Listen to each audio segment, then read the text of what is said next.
नमामि श्रीद्वारिकाधीशं शोभया नित्यसेवितं शङ्खचक्रादिसंयुक्तं घनश्यामं चतुर्भुजं नमामि श्रीलालप्रभु श्रीविठ्ठलेश सुपूजितम् आनन्दघनगौराङ्गं यशोदोत्सङ्गलालितं पुष्टिमार्गीय सर्वज्ञ करुणारसपूजितः श्रेष्ठफलप्रदाता च तस्मै श्रीगुरवे नमः।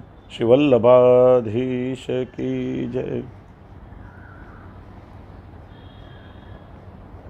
जगतगुरु महाप्रभु श्री वल्लभाचार्य जी के प्रागट्य महोत्सव की आप सभी को अग्रिम से बधाई। श्री महाप्रभु जी ने भगवत अनुभूति का जो दिव्य मार्ग प्रकट किया उसे पुष्टि मार्ग कहा जाता है। पुष्टि शब्द का अर्थ होता है भगवान की कृपा, भगवान का अनुग्रह, भगवान की करुणा। भगवान अपने भक्तों पर कृपा करने के लिए ही अवतार धारण करते हैं। हम समझने का प्रयत्न करें कि यह भगवान का कृपा तत्व क्या है। श्रीमद् भागवत जी ने इसका अर्थ बताया, पोषणम तद अनुग्रह। पुष्टि यानी अनुग्रह, भगवान का पोषण रूपी अनुग्रह। श्री कृष्ण की कृपा को ही पुष्टि कहा जाता है। यह अनुग्रह या पुष्टि भगवान का एक विशेष धर्म है। अनुग्रह रूपो भगवत धर्म।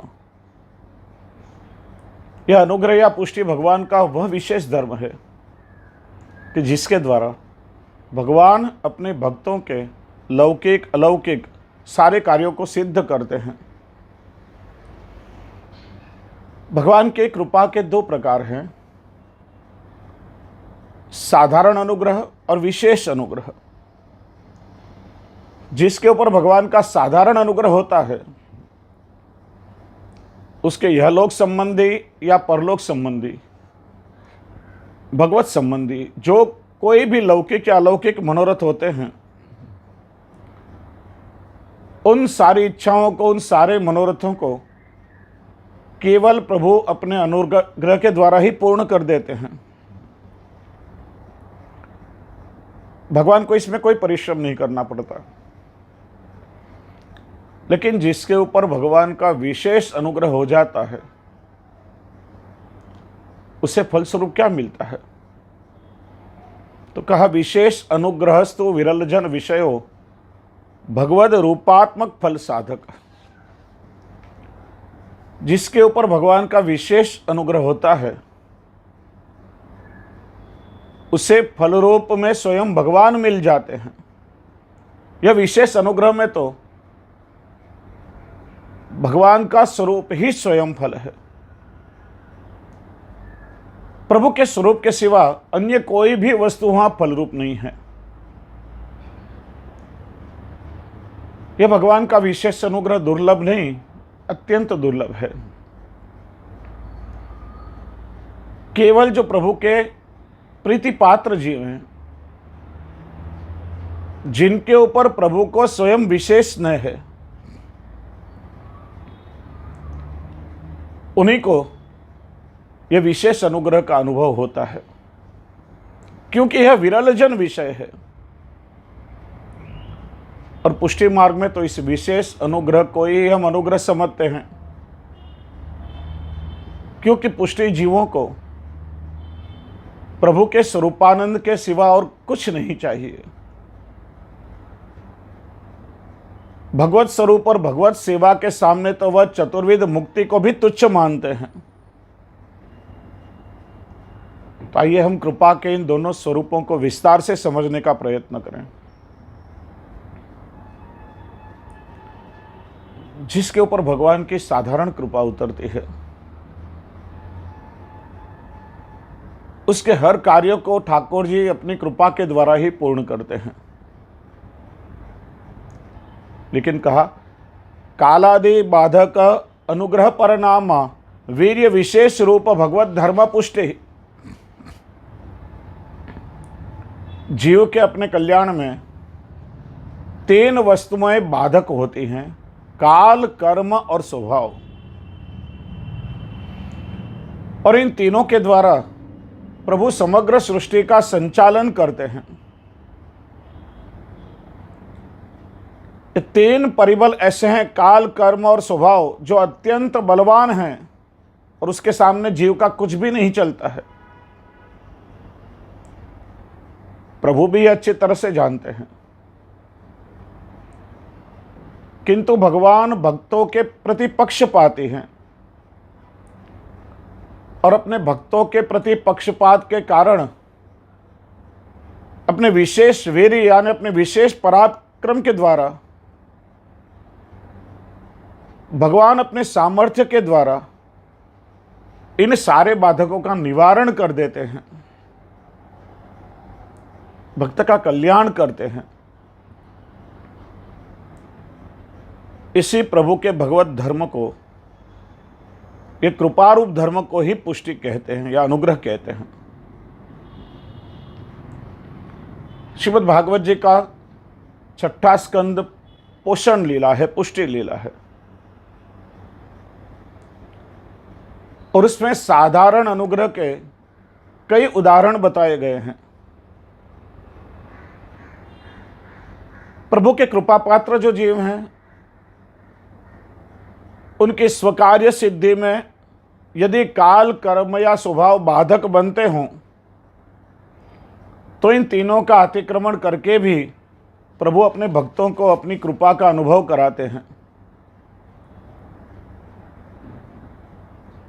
देखिए, पहला तत्व है काल।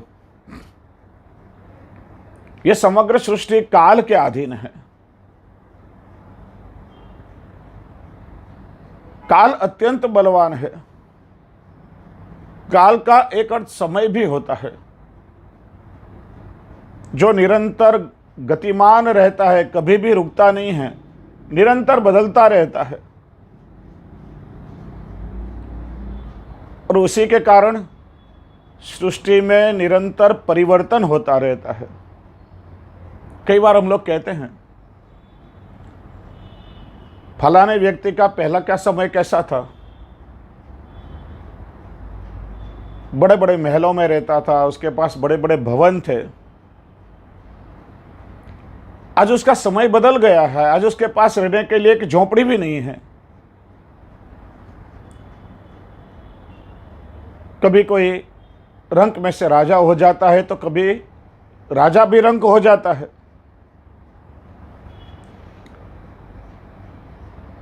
लेकिन प्रभु की कृपा जिस पर होती है, काल उसका कुछ भी नहीं बिगाड़ सकता। काल हमेशा उसको अनुकूल बन के रहता है, कभी भी काल उससे प्रतिकूल नहीं हो सकता।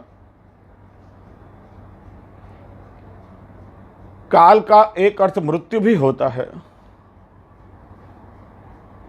यह सारी सृष्टि पर काल का पंजा कसा हुआ है। सृष्टि काल के अधीन है। श्रीमद् भागवत जी में बताया, काल, व्याल, मुखग्रास, ये संसार के सारे जीव काल रूपी सर्प के मुख के सामने ग्रास बनकर के बैठे हुए हैं। काल कब किसका ग्रास कर लेगा किसी को पता तक नहीं चलेगा। काल को व्याल यानी सर्प की उपमा दी गई है, और हमारे जीवन को भवाटवी कहा जाता है। अटवी का अर्थ होता है जंगल। यदि हम किसी जंगल से गुजर रहे हों और नजदीक में यदि कोई हिंसक पशु आ रहा हो या छुपकर बैठा हो, तो उसके पैरों की आवाज से या उसके सांस की आवाज से हमें पता चल जाता है कि नजदीक में कोई हिंसक पशु है। लेकिन सर्प कब रेंगता हुआ आता है और हमें डंक मार करके चला जाता है, हमें पता तक नहीं चलता। लेकिन प्रभु तो काल के भी काल है, जिसके ऊपर प्रभु की कृपा हो जाती है, काल उसका कुछ भी नहीं बिगाड़ सकता। 252 वैष्णव की वार्ता में उस डोकरी की वार्ता आती है कि काल 8 बार उसे लेने के लिए आया। माँ जी चलिए, आपका समय हो चुका है। माँ जी ने अंदर से ही उत्तर दिया, अरे अभी कहाँ तुम्हारे साथ चलूंगी, अभी तो ठाकुर जी के जन्माष्टमी के उत्सव की तैयारियां मुझे करनी है। जन्माष्टमी का उत्सव चला गया, फिर काल आया, अरे माँ जी चलो समय हो चुका है। अरे राधा जी का उत्सव आ रहा है, राधाष्टमी की मुझे सेवा पहुंचनी है। ऐसे 8 बार काल उसे लेने के लिए आया और 8 बार द्वार से ही काल को वापस लौटा दिया। जब श्री गोसाई जी ने आज्ञा की, तब काल को मान देने के लिए, काल का सम्मान करने के लिए स्वयं उसके साथ में गए। इसलिए गोपाल दास जी वल्लभाख्यान में आज्ञा करते हैं, 5वें आख्यान में उन्होंने बताया, इन्हें काल कर्म नव बांधे रे, यम ते शिर धनुष्य न सांधे रे, इवो मार्ग श्री वल्लभ वर्णो रे, ज्या नहीं प्रवेश विधि हरनो रे। श्री वल्लभ के इस अनुग्रह मार्ग में काल कर्म या अन्य किसी देव देवियों का कुछ भी नहीं चलता है, क्योंकि इस मार्ग के नियामक स्वयं प्रभु हैं। श्री गोसाई जी अपनी चतुश्लोकी में आज्ञा करते हैं, कालोयम कठिनोपि श्री कृष्ण भक्तान्न बाधते। काल चाहे कैसा भी कठिन हो, लेकिन श्री कृष्ण के भक्तों को कभी भी बाधक नहीं बन सकता। जो प्रभु की सेवा में परायण है, जो श्री कृष्ण के अनन्य भक्ति करते हैं, जो पूर्ण रूप से प्रभु को समर्पित है, काल उसका कुछ भी नहीं बिगाड़ सकता। कई बार हम कहते हैं कि बड़ा कठिन काल चल रहा है, बड़ा कठिन समय चल रहा है। ये काल का भय किसे लगता है? देखिए, श्री महाप्रभु जी का अंतिम ग्रंथ शिक्षा श्लोका, जिसे हम श्री वल्लभ का वसीयतनामा भी कहते हैं, उसमें श्री आचार्य चरण आज्ञा करते हैं, यदा बहिर्मुखा यूयम भविष्यथ कथंचन, तदा काल प्रवासता देह चित्ता दयोप्युत, सर्वथा भक्ष्यिष्यन्ति युष्मानीति मतिर्मम। श्री आचार्य चरण आज्ञा करते हैं, यदि तुम प्रभु से विमुख हो जाओगे तो काल तुम्हारा ग्रास कर लेगा, तुम काल के तीव्र प्रवाह में बह जाओगे, तुम्हें पता भी नहीं चलेगा। लेकिन येन केन प्रकार से ठाकुर जी की सेवा, स्मरण और सत्संग के द्वारा तुम प्रभु के सन्मुख बने रहोगे, तो प्रभु की कृपा के कारण काल तुम्हारा कुछ भी नहीं बिगाड़ सकता है। और इस बात का अनुभव आज हम कर सकते हैं कि जिन वैष्णवों के घरों में ठाकुर जी की सेवा नहीं विराज रही है, जहां सत्संग नहीं होता, जिन्होंने प्रभु के स्मरण को छोड़ दिया है, उनके घरों में केवल लौकिक आवेश है। कलयुग के सारे लक्षण उनके घरों में हमें दिखाई देते हैं। और जिन वैष्णवों के घरों में भगवत सेवा विराज रही है, जो वैष्णव निरंतर प्रभु के सन्मुख हैं, उनके घरों में आज हमें अलौकिकता का दर्शन होता है। तो जिस पर प्रभु की कृपा होती है, काल उसका कुछ नहीं बिगाड़ सकता। दूसरा परिबल है कर्म। ये सारी सृष्टि कर्म के अधीन है। मनुष्य जैसा कर्म करता है, वैसा फल उसे भोगना पड़ता है।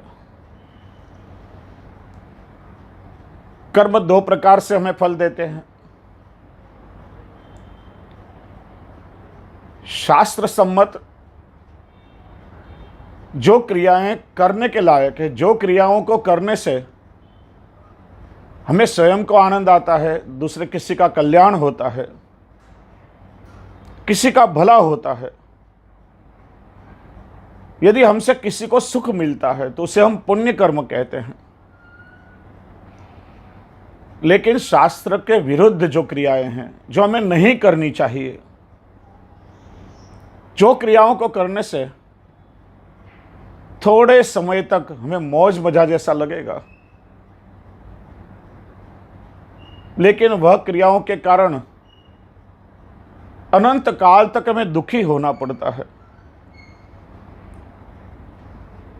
जिस क्रियाओं से हमारा आध्यात्मिक अधपतन होता है, हमारे द्वारा किसी को नुकसान होता है, इस सभी को हम पाप कर्म कहते हैं। मनुष्य के जीवन में आने वाले सुख और दुख कर्मों का ही परिणाम है। देखिए, मनुष्य का अगला जन्म कौन सी योनि में होगा, यह उसके स्मरण से तय होता है। और मनुष्य के जीवन में आने वाले सुख और दुख वह कर्म के कारण आते हैं। कई प्रसंग मिलते हैं। 252 वैष्णवों की वार्ता में व्यापारी का प्रसंग है।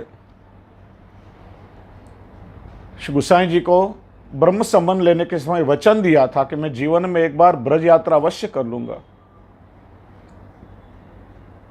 लेकिन लौकिक में आकंठ डूबा हुआ था, अपना वचन नहीं निभाया। अंतिम समय में घर परिवार में आसक्ति रहने के कारण दूसरा जन्म स्वान की योनि में हुआ। तब श्री गोसाई जी ने सेवक को भेज करके स्मरण करा रहे, वैष्णव तूने एक जन्म तो गवाया, अब तो ब्रज यात्रा कर ले। लेकिन धन में निरंतर आसक्ति होने के कारण उस जन्म में भी ब्रज यात्रा नहीं की, तीसरा जन्म सर्प की योनि में आया। तब भी श्री गोसाई जी ने स्मरण कराया, लेकिन निरंतर लौकिक आसक्ति के कारण वह यात्रा नहीं कर पा रहा था। चौथा जन्म गटर में कीड़े के रूप में हुआ। तब श्री गोसाई जी ने अपने सेवक से आज्ञा करी कि अब जाकर उस वैष्णव को पूछने की आवश्यकता नहीं है, इस डिब्बी में उस जीव को भर के और यमुना जी में जाके छोड़ दो। श्री गोसाई जी के सेवक ने उस कीड़े के रूप में रहे हुए जीव को डिब्बे में भर करके श्री यमुना जी के जल प्रवाह में पधरा दिया, और उसी से सारे कर्म के बंधन कट गए और सीधी प्रभु के नित्य लीला में उसकी प्राप्ति हो गई। श्री गोसाई जी ने अपने अनुग्रह के द्वारा उस जीव का उद्धार किया। श्रीमद् भागवत जी में भरत जी का प्रसिद्ध उदाहरण है। तपस्वी थे, राजर्षि भरत थे, सिद्ध अवस्था को पहुंचे हुए थे। नदी में बहरे हुए हिरण के बच्चे को बचाया। उनका मन निरंतर उस हिरण के बच्चे में रहने लगा। एक के बाद एक उपासना के नियम टूटने लगे और अंतिम समय में उस हिरण के बच्चे में आसक्ति रहने के कारण दूसरा जन्म हिरण की योनि में हुआ। भगवत कृपा से गत जन्म का अनुसंधान था, इसलिए भगवत स्मरण करके और अपने देह का त्याग किया और तीसरा जन्म ब्राह्मण के रूप में हुआ है। इसलिए अंतिम समय में जहां हमारी चित्त की वृत्ति होती है, वैसा ही जन्म जीव को मिलता है। वैष्णव के कर्म भी शुद्ध होने चाहिए और वैष्णव के मन की वृत्ति भी शुद्ध होनी चाहिए। सूरदास जी से अंतिम समय में किसी वैष्णव ने पूछा कि आपको चित्त प्रभु की कौन सी लीला में है। खंजन नयन रूप रसमाते और राधा बैठी तिलक संवारती, प्रभु के नित्य लीला के पद का गान करते हुए और सीधे ही प्रभु के नित्य लीला में प्राप्त हुए हैं। कई लोगों का ऐसा मानना है कि यदि हम ज़्यादा पुण्य कर्म करेंगे तो पाप कर्म धुल जाएंगे। लेकिन याद रखो, कर्मों को धोने का कोई भी डिटर्जेंट इस जगत में नहीं है। बहुत से लोग सारा जीवन पाप करते हैं और फिर यात्राएं करते हैं, बड़ी बड़ी कथाएं बैठाते हैं, दान दक्षिणा देते हैं, लोगों को भोजन कराते हैं, सोचते हैं कि पुण्य कमाने से पाप धुल जाएंगे, लेकिन ऐसा नहीं होता है। हमारे शास्त्र हमें कहते हैं पुण्य का फल भी भोगना पड़ता है और पाप का फल भी भोगना पड़ता है। जब पाप और पुण्य का बैलेंस शून्य हो जाता है तब जीव को मुक्ति मिलती है। केवल और केवल प्रभु की कृपा में ही सामर्थ्य है कि जीव के कर्म के बंधनों को काट सकती है, अन्य कोई साधन नहीं है। श्रीमद् भागवत जी के 10वें स्कंद में 64वें अध्याय में नृग राजा का चरित्र आता है। एक बार यादवों के बालक उद्यान में खेल रहे थे। खेलते खेलते गेंद एक कुएं में गिरी। बालक आकर के झांकने लगे। कुएं में जल तो नहीं था, लेकिन एक बड़ा विचित्र दृश्य देखा। एक बहुत बड़ा गिरगिट उस कुएं में बैठा था तो गिरगिट, लेकिन उसके शरीर में से सुवर्ण की तरह तेज प्रकाशित हो रहा था। ऐसा गिरगिट कभी पहले उन्होंने नहीं देखा था। उसे बाहर निकालने का प्रयत्न किया, लेकिन बाहर नहीं निकाल सके। तब सामवादी यादव कुमार भगवान श्री कृष्ण के पास आए और प्रभु को सारी बात बतलाई। तब सारे विश्व के जीवनदाता प्रभु स्वयं उस उद्यान में कुएं के पास आए और क्षण मात्र में अपने श्रीहस्त से उस गिरगिट को बाहर निकाला। जैसे ही प्रभु के श्रीहस्त का स्पर्श हुआ, वह गिरगिट एक देव स्वरूप में आ गया। प्रभु तो सब कुछ जानते थे, लेकिन सारे जगत को कर्म का सिद्धांत समझाना था। प्रभु ने पूछा, तुम कौन हो और कौन से कर्म के कारण इस गिरगिट के रूप में तुम्हें आना पड़ा? तब उस दैवी पुरुष ने अपने पूर्व जन्म की कथा सुनाई कि पूर्व जन्म में मैं महाराज इक्ष्वाकु का पुत्र नृग था। मुझे गायों का दान करने में बड़ा ही आनंद मिलता था। राजा कहते हैं, शायद इस धरती पर धूल के जितने रजकण होंगे उतनी गायों का दान मैंने अपने जीवन में किया होगा। शायद आसमान में जितने सितारे होंगे उतनी गायों का दान अपने जीवन में मैंने किया होगा। मैंने अपने जीवन में भूमि दान, सुवर्ण दान, अन्नदान, वस्त्र दान, अनेक प्रकार के दान किए। लोगों के लिए आवास बंधवाए, धर्मशालाएं बंधवाई, अनेक प्रकार के यज्ञ किए। सोचो कि जितने इतने सारे पुण्य कर्म किए हों, उसको तो इंद्रासन मिलना चाहिए, मोक्ष मिलना चाहिए, लेकिन गिरगिट की योनि क्यों मिली? राजा ने अपनी कथा आगे सुनाई। एक बार कोई एक अप्रतिग्रही ब्राह्मण था। उसके पास कुछ गायें थी और उनके गौओं में से उनकी एक गाय छूट करके और मेरी दूसरी गायों के साथ में मिल गई। मुझे इस बात का पता नहीं था। अनजाने में उस गाय का दान मैंने एक ब्राह्मण को दे दिया। जब वह ब्राह्मण उस गाय को लेकर के अपने घर जा रहा था, तो उस गाय के जो मूल मालिक उसका था, जो ब्राह्मण जिसकी वह गाय थी, बिछड़ करके राजा के झुंड में आ गई थी। उसने अपनी गाय को पहचान लिया। कहने लगा, अरे यह गाय तो मेरी है, तेरे पास कहां से आ गई? ले जाने वाले ब्राह्मण ने कहा, अरे भैया, इस गाय का दान तो राजा ने मुझे दिया है। वह ब्राह्मण कह रहा था, यह गाय तो मेरी है, राजा तुझे कैसे दान में दे सकता है? कहा, नहीं नहीं, अभी मुझे राजा नृग ने दान में दी है। चर्चा करते हुए दोनों राजा के पास आए। राजा ने कबूला कि हाँ, यह गाय तो मैंने अभी अभी इस ब्राह्मण को दान में दी है। तब उस अप्रतिग्रही ब्राह्मण ने कहा, इसका अर्थ तो यह हुआ राजा कि तुमने मेरी गाय को चोर ली है।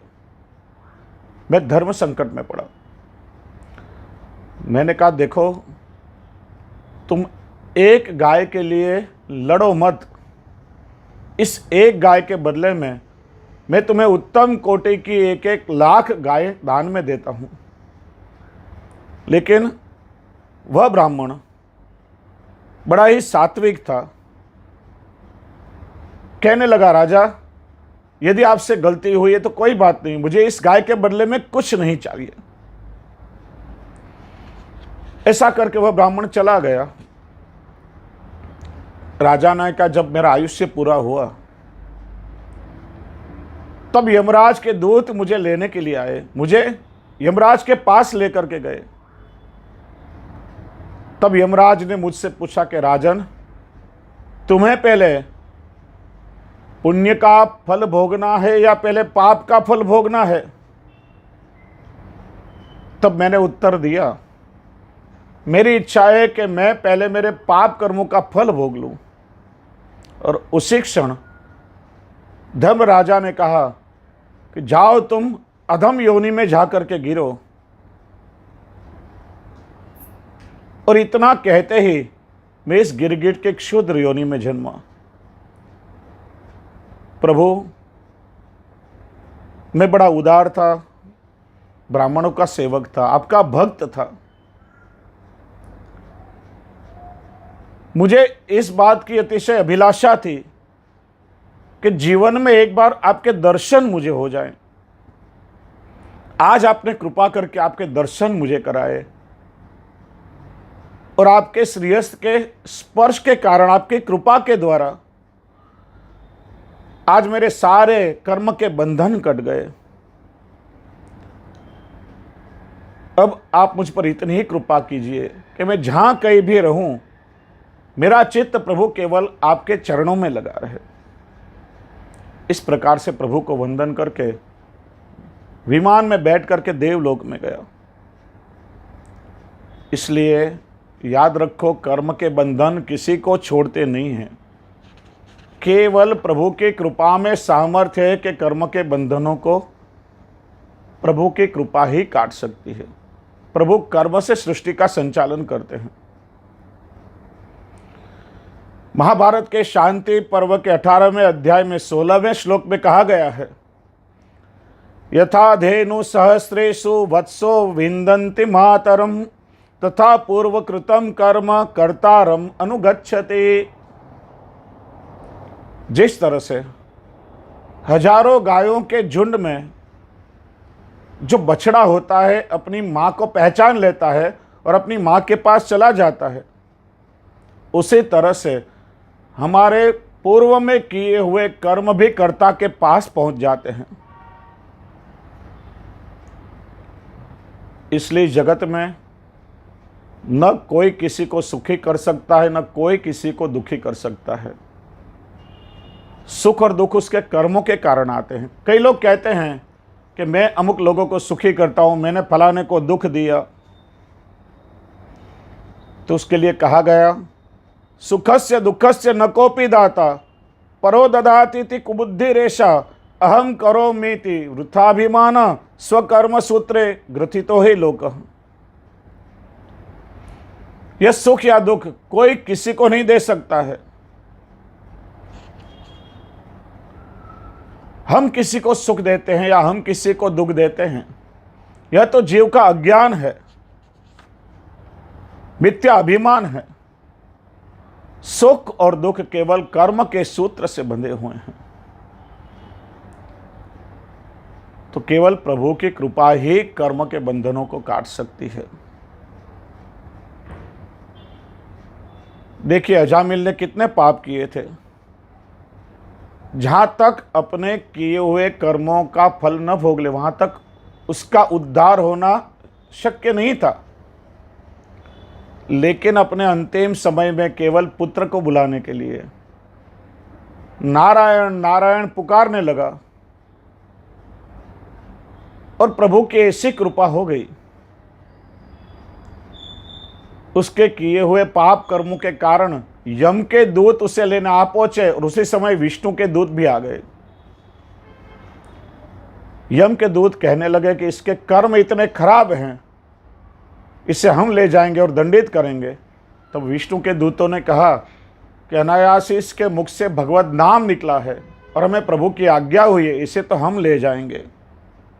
देखिए प्रभु ने कैसी कृपा की कि कर्मों के फल भोगे बिना ही प्रभु ने केवल अपनी कृपा से ही उसका उद्धार कर दिया।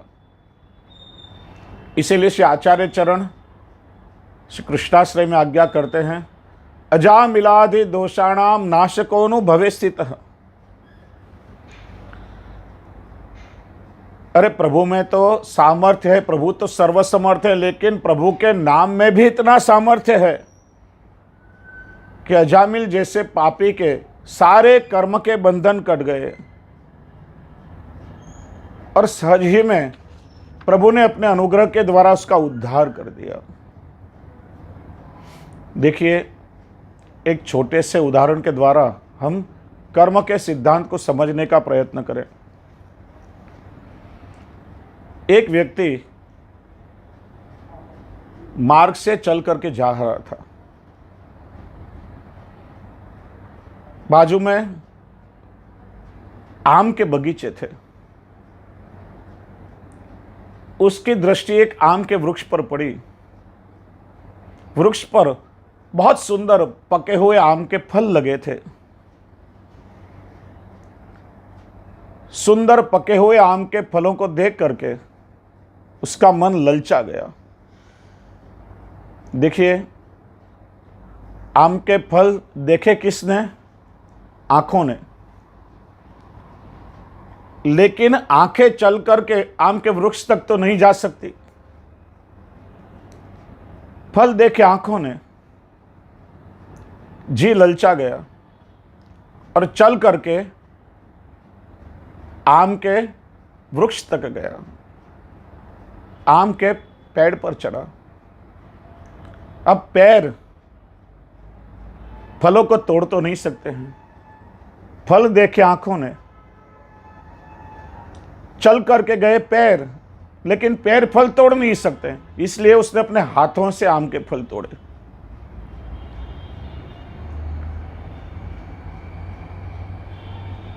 फल खाने लगा।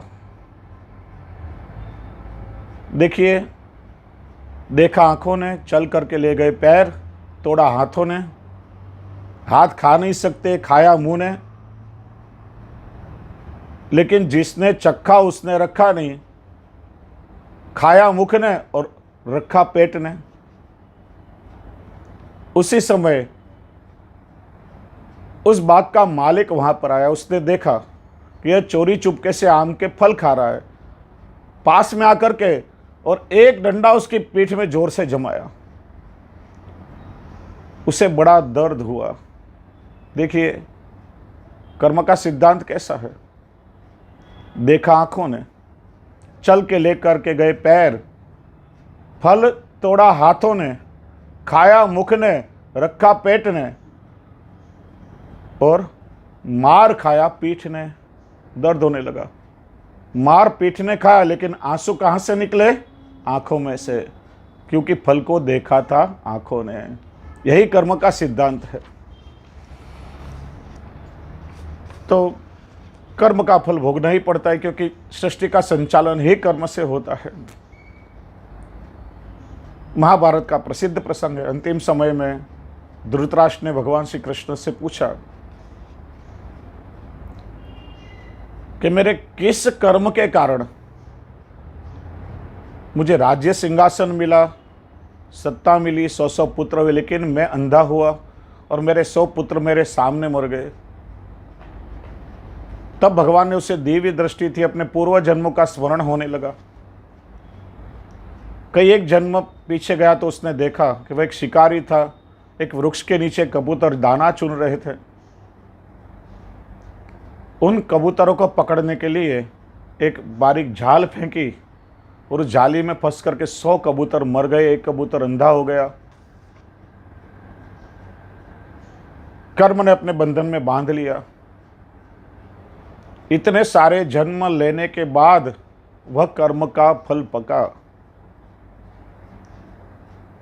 और जो पुण्य कर्म किए थे उसके कारण राज्य, सत्ता, संपत्ति सब मिला। लेकिन उस पाप कर्म के कारण खुद अंध हुआ और 100 पुत्र उसके सामने ही चले गए। तो केवल प्रभु की कृपा ही कर्म के बंधनों को काट सकती है। तीसरा परिबल है स्वभाव। इस संसार में प्रत्येक वस्तु अपने स्वभाव के मुताबिक कार्य करती है। जैसे पानी का स्वभाव शीतलता का है। हम पानी को यदि अग्नि पर रखें, गर्म करें, पानी गर्म हो जाता है। लेकिन पानी को, जल को जैसे ही अग्नि से दूर करोगे तो अपने मूल स्वभाव में आ जाएगा, पानी शीतल हो जाएगा। अग्नि का स्वभाव उष्णता का है। अग्नि कभी किसी को शीतलता नहीं दे सकता। कंटकों का स्वभाव चुभने का है। भले छोटा सा कांटा हो लेकिन चुभे बिना नहीं रह सकता। पुष्प का स्वभाव कोमलता का है, सुगंध देने का है। कांटों के बीच में रहने के बावजूद भी पुष्प हमें कोमलता का स्पर्श और सुगंध प्रदान करता है। अपना अस्तित्व खो करके भी अत्तर बन करके और दूसरे को वह सुगंध देता है। कैंची का स्वभाव काटने का है। कैंची कभी किसी को जोड़ नहीं सकती। सुई का स्वभाव जोड़ने का है। सुई कभी किसी को अलग नहीं कर सकती। सज्जनों का स्वभाव दूसरों का हित करने का है। सज्जन कभी भी किसी का अहित नहीं करते, और दुर्जनों का स्वभाव हमेशा दूसरों को दुख देने का है। इसी तरह से जो दैवी जीव होते हैं उनका स्वभाव निरंतर भगवत परायण है, और आसुरी जीवों का स्वभाव प्रभु से विमुख होने का है। तो इस तरह से श्रीमद् भागवत जी के 6ठे स्कंद में प्रभु की कृपा के कई एक उदाहरण दिए गए हैं। वृत्रासुर असुर था, उसका स्वभाव आसुरी था। जहां तक वह अपना स्वभाव न बदले, उसका स्वभाव दैवी न हो, वहां तक उसका उद्धार नहीं हो सकता। लेकिन इंद्र जब वज्र लेकर के वृत्रासुर को मारने के लिए आया, तब वृत्रासुर प्रभु के शरण में आया और कृपालु प्रभु ने उसका उद्धार कर दिया। नहीं तो उसके उद्धार में उसका स्वभाव बाधक था, लेकिन प्रभु ने उस असुर का भी उद्धार कर दिया। इस तरह से प्रभु जिस पर कृपा करते हैं उसे काल, कर्म या स्वभाव बाधक नहीं बन सकते। अरे दिति पुत्र मरुतो को तो काल, कर्म, स्वभाव तीनों बाधक थे, फिर भी ठाकुर जी ने उनकी रक्षा की है। ठाकुर जी अजामिल, वृत्रासुर और दिति पुत्र को भी जब अपना कृपा पात्र बनाते हैं तो इस बात से यह प्रमाणित होता है कि प्रभु की कृपा हर किसी पे बरसती है। प्रभु जिस पर चाहें उस पर अपनी कृपा की वृष्टि करते हैं। प्रभु की कृपा के ऊपर केवल कोई एक प्रकार के जीव का अधिकार नहीं है। यदि प्रभु को कृपा करनी है तो वह चाहे मनुष्य हो, चाहे देव हो, चाहे असुर हो, चाहे कोई पशु पक्षी हो, कोई भी योनि में रहने वाले जीव पर ठाकुर जी की कृपा उतरती है। देखिए श्री गुसाई जी प्रभु चरण ने तो पक्षी की योनि में रहने वाले जीव को भी ब्रह्म संबंध देकर के उनका उद्धार किया है। श्रीमद् भागवत जी के अष्टम स्कंद में है, जब काल रूपी मगरमच्छ ने गजेंद्र का पैर पकड़ लिया और प्रभु की आर्त स्तुति करने लगा, तो क्षण मात्र में प्रभु वहां प्रकट हुए और मगरमच्छ से गजेंद्र की रक्षा की। यदि भगवान को कृपा करनी हो तो जीव के गुण दोष अधिकार कुछ भी नड़ते नहीं है। प्रभु कोई भी जीव पर कृपा करते हैं। जैसे समर्थ प्रभु हैं, ऐसे ही समर्थ प्रभु की कृपा है।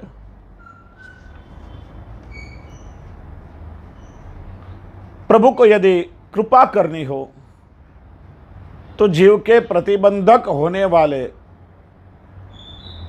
या कोई भी नियमों को तोड़ करके भी, मर्यादाओं का अतिक्रमण करके भी ठाकुर जी अपनी कृपा का अनुभव अपने भक्तों को कराते हैं। देखिए, रामावतार में तो प्रभु मर्यादा पुरुषोत्तम है ना। लोक वेद की मर्यादाओं का पालन किस तरह से करना चाहिए, यह अपने अवतार कार्य के द्वारा प्रभु ने इस जगत को समझाया है। राजधर्म की मर्यादा क्या है, घर की मर्यादा क्या है, समाज की मर्यादा क्या है, यह तो प्रभु ने अपने लीला चरित्र के द्वारा जगत को समझाया है। लेकिन फिर भी अपने भक्तों पर कृपा करने के लिए प्रभु ने कई जगहों पर मर्यादा का उल्लंघन भी किया है। प्रभु ने अहिल्या का उद्धार किया है। गौतम ऋषि की पत्नी अहिल्या पत्थर की तरह जड़वत हो चुकी थी। प्रभु का तो एक पत्नी व्रत था और अहिल्या तो ब्राह्मण स्त्री थी। फिर भी प्रभु ने अपने चरणों का स्पर्श करा के अहिल्या का उद्धार किया। यहां प्रभु ने मर्यादा का अतिक्रमण किया है। प्रभु का पुष्टि कार्य हुआ। प्रभु ने शबरी के झूठे बैर आरोगे। शबरी भील जाति की थी, प्रभु की प्रतीक्षा कर रही थी, मेरे प्रभु कब पधारेंगे। और मेरे पास तो प्रभु को धरने के लिए कोई भी साधन नहीं है। केवल उसके झोपड़ी के बाहर एक बैर का वृक्ष था। प्रतिदिन प्रभु के लिए बैर चुनती थी, उसे चख करके देखती थी, खट्टा है या मीठा। यदि खट्टा बैर आ जाएगा तो मेरे प्रभु को परिश्रम होगा। प्रभु के सुख के लिए बैर चखती थी। तो कृपालु प्रभु ने शबरी के जूठे बैर खाए। यह प्रभु का पुष्टि कार्य हुआ। समुद्र के ऊपर प्रभु ने सेतु बांधा, समुद्र का उल्लंघन किया। प्रभु ने समुद्र का उद्धार किया। और चौथा पुष्टि कार्य प्रभु ने यह किया कि प्रभु जब स्वधाम पधारे तब सारे अयोध्या वासियों के कर्म के बंधनों को काट करके और प्रभु अपने साथ स्वधाम लेकर के गए। प्रभु ने उन सभी को वैकुंठ में वास दिया। इसीलिए कहा गया है, भगवता चेत कामना पूर्यते तदा मर्यादा उल्लंघ्य अति हुर्यते। भगवान जो कामना पूर्ण करते हैं, यदि भगवान जीव का कोई मनोरथ पूर्ण करते हैं तो उस समय प्रभु को कोई भी मर्यादा नड़ती नहीं है। यही तो प्रभु की कृपा की विशेषता है।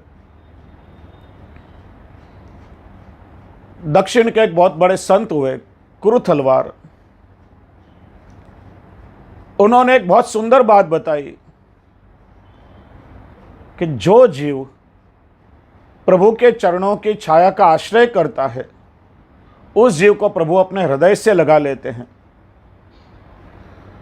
भक्त जो जाति का होता है, जिस स्वभाव का होता है, भक्त जैसा होता है, प्रभु भी उसी जाति के, उसी स्वभाव के, उस भक्त के जैसे हो जाते हैं। हम सभी जानते हैं कि सारस्वत कल्प में प्रभु ने जब ब्रज लीला की तो ब्रज के ग्वाल बाल के बीच में परब्रह्म परमात्मा भगवान श्री कृष्ण स्वयं भी ग्वाले बन करके ही रहे हैं। प्रभु के उन सखाओं को, उन ग्वालाओं को कभी भी ऐसा नहीं लगा कि कृष्ण हमारे से भिन्न हैं या हमारे भगवान हैं या हमसे कुछ श्रेष्ठ हैं। अरे प्रभु तो हमारे, कृष्ण तो हमारे हैं, हमारे मित्र हैं, हमारे अपने हैं।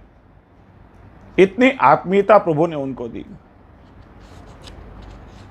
यही तो प्रभु की कृपा है। उनके साथ प्रभु गौचारण करने के लिए पधारते। ग्वाल बालों के साथ ठाकुर जी छा करोगे हैं। अरे मधुमंगल का जूठा दही तक प्रभु ने अरोगा है छाक लीला में। इसीलिए तो ब्रह्मा जी ने भी स्तुति की है, अहो भाग्यम नंद गोप व्रजौ कसाम यन मित्रम परमानंद पूर्ण ब्रह्म सनातनम। नंद बाबा के ब्रज में बसने वाले इन ग्वालों का कितना महद भाग्य है कि परब्रह्म पूर्ण पुरुषोत्तम भगवान स्वयं उनके मित्र बनकर के पधारे हैं। प्रभु जब वन में पधारते हैं, वन्य जीवों के होते हैं। प्रभु यदि कोई ग्राम्य में पधारते हैं तो ग्राम्य जीवों के, शहर में पधारते हैं तो शहरी जीवों के। जहां पर प्रभु पधारते हैं बिल्कुल अपने भक्तों के जैसे हो जाते हैं। यही तो प्रभु की परम कृपा है। प्रभु की कृपा को कोई सीमा नहीं है। श्री महाप्रभु जी आचार्य चरण सुबोधिनी जी में आज्ञा करते हैं, कृपा च सर्वधर्म धर्मेभ्यो बलिष्ठः। भगवान की कृपा सभी धर्मों से और धर्मी से भी बलवान है। भगवान में यह कृपा नाम का धर्म सदा नित्य विद्यमान है और वास्तव में भगवान अपने भक्तों पर कृपा करने के लिए ही अवतार धारण करते हैं। देखिए, भगवान में यह कृपा नाम का जो धर्म है,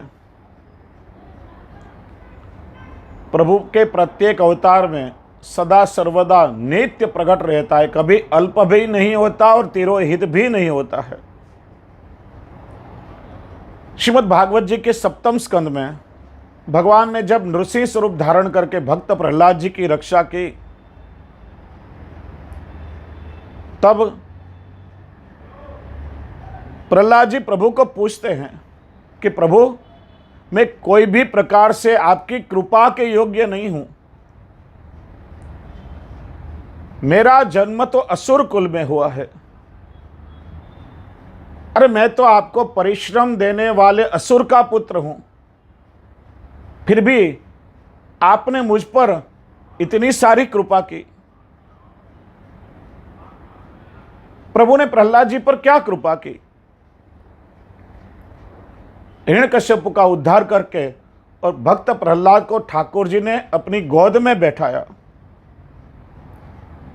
और जैसे कोई पशु अपने बच्चों को अपने जिह्वा से चाट करके उसे स्नेह देता है, वात्सल्य करता है, इस तरह से प्रभु अपनी जिह्वा से प्रहलाद जी को चाटने लगे। प्रभु ने अपनी अधर सुधा का दान प्रहलाद जी को दिया, जो देवों को भी दुर्लभ है।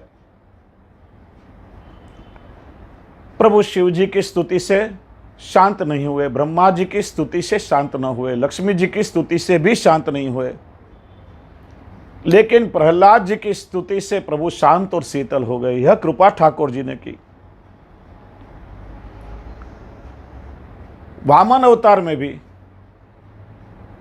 प्रभु ने बलि राजा पर कृपा की, अपने चरण उसके मस्तक पर पधरा कर और रसातल का राज्य उसे सौंपा और स्वयं प्रभु बलि राजा के द्वारपाल हुए। अपने सेवक की भी सेवा प्रभु ने की। यह प्रभु का पुष्टि कार्य हुआ।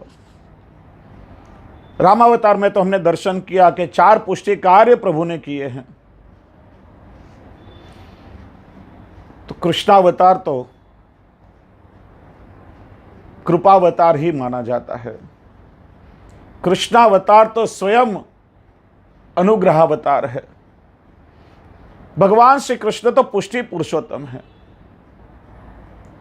श्री महाप्रभु जी ने ठाकुर जी को यमुनाष्टक में कृपा जलधि कहा है, यानी प्रभु कृपा के समुद्र हैं। देखिए, नदी में कभी जल का स्तर बढ़ जाता है, कभी घट जाता है, नदी कभी सूख भी जाती है, लेकिन समुद्र कभी अपनी मर्यादा तोड़ता नहीं है और न कभी समुद्र सूख जाता है। इसलिए ठाकुर जी केवल कृपा की सरिता नहीं है, प्रभु कृपा के सागर हैं, और सागर कभी क्षीण हो यह कभी भी संभवित नहीं होता। इसलिए अनंत गुणों वाले प्रभु में जो कृपा नाम का गुण है, ऐसा दूसरा कोई अन्य गुण नहीं है। तो यह प्रभु के साधारण अनुग्रह की हमने चर्चा की, जिस अनुग्रह के माध्यम से प्रभु अपने भक्तों के आलोक संबंधी या भगवत संबंधी सर्व मनोरथों को पूर्ण करते हैं। तो इसी के साथ इस सत्र को हम विराम देते हैं और अगले सत्र में हम प्रभु के विशेष अनुग्रह की चर्चा करेंगे कि जिस पर प्रभु की विशेष कृपा होती है, उसे फलस्वरूप में ठाकुर जी किस तरह से कृपा का दान करते हैं।